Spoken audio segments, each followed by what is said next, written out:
Hi friends, welcome to the Econista. I'm so glad you're here. This is my very first ever YouTube video. I never really planned to make a YouTube video, but as someone who has my bachelor's in economics and an MBA, I keep hearing people say things that just don't make any sense if you actually understand economics. And so I wanted to make a channel to really explain economics concepts in a way anyone can understand. And that way, you can't be lied to by the news media, by the politicians, and by the influencers, all of which I think are taking advantage of the fact that a lot of people don't understand some economic concepts. So that's why I'm here. I wanted to start the series talking about the question I feel like is on everyone's mind lately, and that's why is everything so expensive anymore? And I wanted to start off by really quickly just setting the scene. I think most people understand that we do have a problem on our hands, but I wanted to use some data to show exactly where we're at. So the first data point I want to walk you through is an index put together by an organization called American Compass. And this index is called the Cost of Thriving Index. I like it because it's really straightforward and pretty easy to understand. It looks at 5 core goods and it tracks how many weeks the median worker would need to work in order to be able to afford these goods each year. So let's dig into it. Looking at the Cost of Thriving Index, here are the 5 components. The first is housing. So they're using the median rent for a 3-bedroom apartment. The second is healthcare. They're looking at a family health insurance premium. For food, they use just a median grocery bill for a family of 4. There's also transportation, which covers the total cost of ownership for a car. So that includes things like gas and maintenance. And lastly, education. So to estimate here, they're using 1 semester of tuition, room and board for a public college. None of these things seem super crazy or luxurious, really just the core of a middle-class life. So let's look at the result. All right, so back in 1985, you could work 40 weeks and be able to afford these core essentials. That makes sense to me. That gives you about 3 months to earn anything extra to save, invest, go on a vacation, any of the extra things you might want to buy on top of this. Now looking at today, and it would take 62 weeks for you to be able to afford these essentials, also known as 10 more weeks than there are in a year. So the math behind being able to afford a middle-class life on 1 salary just doesn't work. The thing I will point out too is this is the median wage earner. So by definition, 50% of workers earn less than this. So even if you have 2 people working, but you're both earning less than the median, you may still struggle to afford these basic necessities of middle-class American life. And I think a lot of people are really feeling that right now, unfortunately. The other reason why I wanted to start with this index is because I'm actually going to be making videos on each and every one of the items in the index to explain why it costs so much today and why it has gotten more and more unaffordable for everyday Americans. But before I dig into that, I actually want to look at part of the equation that I think doesn't get discussed enough, and that's wages and how they haven't kept up. So the next chart I want you to take a look at really looks at worker productivity and worker wages over time and when those started to diverge. Okay, so this chart shows the worker productivity and average worker pay over time. This dark blue line is worker productivity and the light blue line is worker pay. What you can see over here is from 1948 to 1979. These are pretty much both going up at the same time. There does appear to be a small gap towards the end of that period, but overall, they're growing about the same percent every year. What's interesting is after 1979, we start to see this really big divergence with worker pay only increasing slightly, but worker productivity really skyrocketing here. And during this time, worker productivity was up 92%, and worker pay is only up 34%. So that means worker productivity was growing at almost 3x the pace of worker pay. One thing I do want to call out is that some more conservative economists will argue that the gap is actually smaller than it looks in that chart because of the way inflation is handled. The important thing for you to know is that no one is arguing that the gap doesn't exist. There is a significant gap there. It's really just an argument about how big the gap is. But that brings about the question of why. Why haven't wages kept up with worker productivity? And in particular, what happened around 1979 that caused those two to diverge? Before we dig into that, I really want to talk through how workers can capture increased wages. Because the way I see it, there's really three different ways. The first is market competition, right? So another company could move into town, they could offer you higher wages, and thus your employer will have to match that. The second is that individual workers could band together and collectively bargain through a union, for example.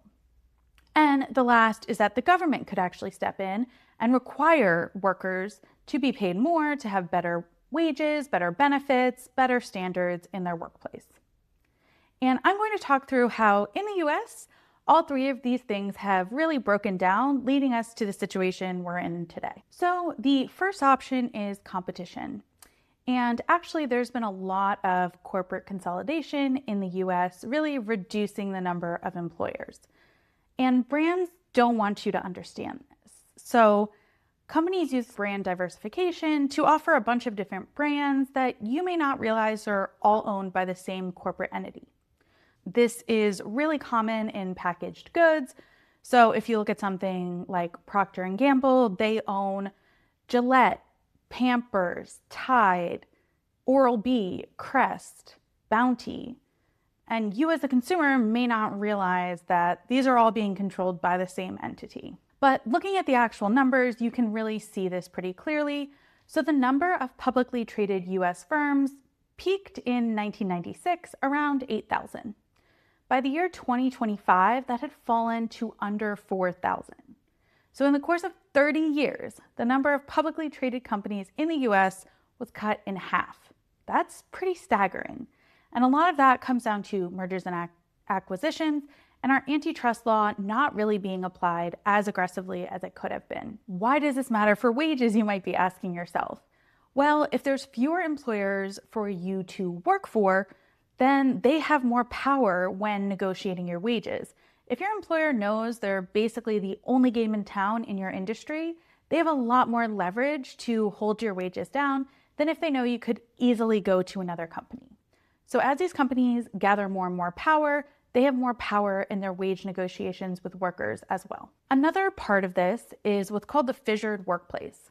So economist David Weil actually wrote a book all about this, but I'll give you kind of the high level. And the idea here is that instead of these large companies actually employing a lot of their employees directly, they have started using franchisees and contractors to basically move the risk and the responsibility onto other companies. And what happens is that creates competition between those contractors to offer a lower wage, suppressing the wages of the folks who are employed by these contractors. And this is another way in which corporations hold more power and they're able to offer less wages and less in benefits. So another option for workers to gain leverage in wage negotiation is by collectively bargaining through something like a union. Back in the 1950s, about 1 in 3 private sector employees belonged to a union. Today, that number is 1 in 20. It's less than 6% of private sector workers. And what does that actually do?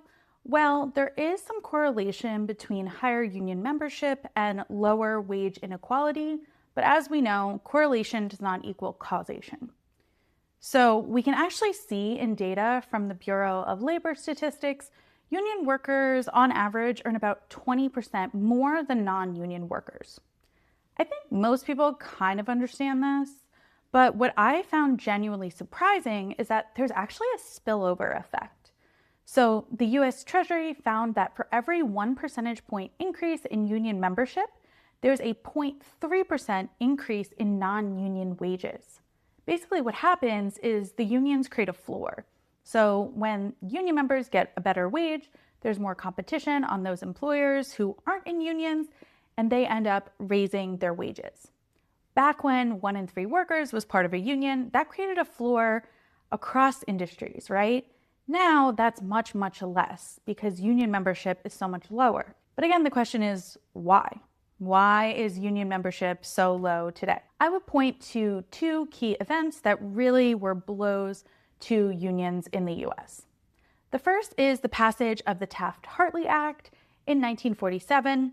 Interestingly, this actually passed against Truman's veto. He went on the radio after he vetoed and explained to the nation that he thought this bill was a shocking piece of legislation that was bad for labor, bad for management, and bad for the country. Yet it passed anyway, and the most significant impact is really creating the idea of right-to-work states. So that means that if you are an employer who is part of a union, you can't actually require employees to pay union dues to belong to the union. This creates a pretty significant problem for the union because it's what economists call a free rider problem. There's really no incentive if you join one of these workplaces to pay union dues because you know other people are going to pay it and you're going to get the benefit of everything the union negotiates. 26 states now have right to work on the books. Actually, shout out to Michigan. They recently repealed right to work. So great job, guys. But again, looking at our timeline, 1947 really wasn't when productivity and wages took that big gap. So what happened around 1979? I would point to something that Ronald Reagan did very early on in his presidency. So in 1981, Reagan had been president for only about 6 months, and air traffic controllers went on strike. It was causing a lot of problems with the airlines and flights, and so Reagan gave them 48 hours to return to work. The vast majority of them did not, and he fired over 11,000 air traffic controllers. Not only did he fire them, he actually banned them from being federally employed for life. Now, this is just 11,000 air traffic controllers. But when the President of the United States is doing this, it sends a really clear message to companies that all kinds of union busting is going to be permitted and tolerated. And after this, we start to see much more aggressive anti-union tactics being used. There's some really interesting research looking into hiring replacement workers and how that really increased after the PATCO strike was ended by Ronald Reagan firing all these air traffic controllers. Okay, so we've established that we don't have more competition, unions have been busted. What about the federal government? I think the clearest policy failure in terms of the federal government is the minimum wage. So I'm going to show you a chart that actually shows you what the minimum wage looks like over time. This looks at the minimum wage over time. What you can see is that in the 1960s, there's pretty regular increases, pretty modest. In the 70s, we start to see things really pick up, and then 1981 happens. And this is really where we see the first period of stagnation. The minimum wage didn't increase at all between 1981 and 1989, just so happens to be the years that Ronald Reagan was president. We have a little bit of an increase here, flattens out for a few years, and then another couple increases. And again, another long plateau where it's really not increasing over time. That's between 1997 and 2006 when it's frozen at 515. And then we see some pretty big increases. This is during the Great Recession. It was pushed up pretty significantly a few times until 2009, where it hit $7.25, where it still is today in 2026. This is the longest minimum wage freeze in the history of the minimum wage. And what's really interesting is there was a study done in 2013 that looked at if the minimum wage had kept up with productivity, it would have been over $18 an hour. And that's back in 2013. So $7.25 is pretty wild, and it's pretty crazy that it's been stuck there for so long. So a lot of economists would argue that it's actually not a good idea to raise the minimum wage because it's going to result in job loss. It's kind of an old school argument that's been made over and over again. Very interestingly, a meta-analysis came out in 2024, basically just looking at a bunch of different studies about when minimum wage increases. And what they found is that in the vast majority of studies, there was either no impact on unemployment or only a small impact on unemployment. And they sort of wrap this up by saying only 13% of the potential gains from a minimum wage increase would be eaten up by disemployment effects, by people potentially losing their jobs. So I think the overall concern here is sort of overblown and is a bit of a boogeyman to try to argue against increasing the minimum wage. And if you don't believe me that the minimum wage can be increased, you should look at some of the state and local decisions that have been made. Because as the federal government just continues to not increase the minimum wage, so for example, in San Francisco, where I live, the minimum wage is above $19 an hour. Washington State has the highest statewide minimum wage at over $17 an hour. And in addition to these state and local decisions, you can also see corporations making their own decisions. So a great example of this is Amazon famously passed a $15 minimum wage for all Amazon employees in 2018. And what's really interesting here is after they did it, they started lobbying Congress pretty aggressively to try to get them to increase the minimum wage. Why I think that's interesting is when the government fails to act, it actually creates this disincentive. So if you want to do the right thing and pay your workers more, you're actually going to be at a competitive disadvantage, which the government could solve by actually stepping in and requiring all employers to do the same. So that's what you see here with Amazon. Obviously, Amazon has a ton of money to spend, but it is a really interesting case that a private employer would actually lobby the government to try to get them to increase the minimum wage. But that's where we're at. So if you're anything like me, you're watching all this and you're asking yourself the obvious question. Okay, if employees aren't taking home more wages when they are creating more productivity, where's that money going? So there's a couple things you need to understand to follow the chain of where all this money is ending up. And the first thing is what this next chart is going to show you, which is the corporate profits as a share of gross domestic income over time. On this chart, you can see corporate profits as a percentage of gross domestic income. Back in 1980, this was about 4%. And since then, it has really skyrocketed, hitting a peak in 2021 of 9.4%. But even today, it's still above 9%, so more than double in that period of time. Pretty significant. But I'm actually going to zoom out to show you a comparison. So all the way over here, you can see in 1929, it was 8.9%. So actually less than it is right now. And that was right before the beginning of the Great Depression. So not exactly a time period you want to emulate. But that's where we are today when we look at corporate profits. Okay, so we've established that corporate profits have gone up a lot. So there's all this money kind of floating around. What are executives going to do with it? So in order to answer that, you really have to understand CEO pay. I feel like a lot of people know that CEO pay is sort of out of control. It's up over 1,000% since 1979. The average CEO now earns 280 times what a typical employee makes.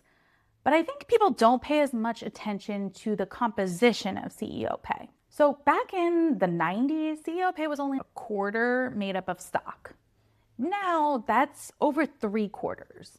And you have some famous CEOs like Elon Musk who don't even take a salary at all. They're only paid based on company performance and stock. Why does that matter? Okay, let's say I'm a CEO. I know I need to make the stock price go up. The median S&P 500 CEO is in seat less than 5 years. So I need to make the stock price go up and I need to make it go up now. How am I going to do that? Well, it's probably not long-term investing in a new plant or a lot of new employees. A really good way to do this is through something called a stock buyback. What is a stock buyback? All right. It's when a company goes to the market and they actually buy shares of their own company back, decreasing the number of shares that are outstanding. They would do this because that's going to increase your earnings per share artificially, and that will usually bump up the stock price. So it's basically a way to artificially inflate your stock price, which is great if 3/4 of your compensation is based on stock. Prior to 1982, this was really rarely done. in part because it could be seen as market manipulation, and then you could be investigated by the government. It could be seen as illegal. But in 1982, the SEC passed Rule 10b-18. And basically, this rule just lays out a few core criteria that as long as you follow this, stock buybacks are totally legal. And so they're a common way that corporations can use their money to increase their stock price. For example, after the corporate tax cut in 2017, we saw a huge increase in stock buybacks. So there was over $800 billion of stock buybacks the following year in 2018. If you're anything like me, billions all sound really large, but that's actually a 37% increase over the previous record and a 55% increase from the previous year. So that is genuinely huge. Additionally, 84% of major firms said they did not change their hiring or investment plans as a result of the tax cuts. So that's where a lot of companies are putting these increased corporate profits, is just into buying back their own stock, not really into investing in the long term, unfortunately. So I want to close out this video by pointing out that none of this is inevitable. I feel like people in the US have this tendency to think that just because we do something, it's kind of the natural law of the universe, but it's really not. A lot of different countries have chosen to make different decisions to protect their workforces. For example, in Germany, there are actually works councils, and that means that within a company, there's a group of employees who get to basically have their say and influence the way the company is run. They also have sectoral bargaining, which means employers in an entire sector have collective bargaining agreements, and about 50% of workers are covered by collective bargaining in Germany, versus only about 6% of US private sector employees. And we see a much smaller low-wage sector in Germany, about 25% smaller than the US, in part as a result of these different choices. Then you look at the minimum wage, and there are countries like France which actually automatically have their minimum wage increase based on inflation. So anytime the consumer price index is over 2%, the minimum wage is increased in France. If you're thinking, Teresa, I don't know what inflation or the consumer price index are, don't worry, I've got you covered. I will have a video coming out shortly to cover those in more depth. But all you need to know is basically as the price of goods increases, people in France will automatically have the minimum wage lifted. This has resulted in them having one of the highest minimum wages in OECD countries, and their minimum wage is a higher percentage of what a typical worker actually earns. So none of this is inevitable. We have made these decisions as the US, but honestly, we could make different decisions if we wanted to start to help workers capture more of the productivity they're actually generating. In the next video, I'm actually going to go through a different piece of the equation that I didn't have time to cover today, and that's benefits. So in addition to wages not being what they should be in the US, we've also had some changes to benefits, both making them worse over time, and then also some benefits that a lot of other countries have that we never got access to. So I'm going to cover that in more depth in the next video. But for now, I'm Teresa, and I studied economics so you don't have to.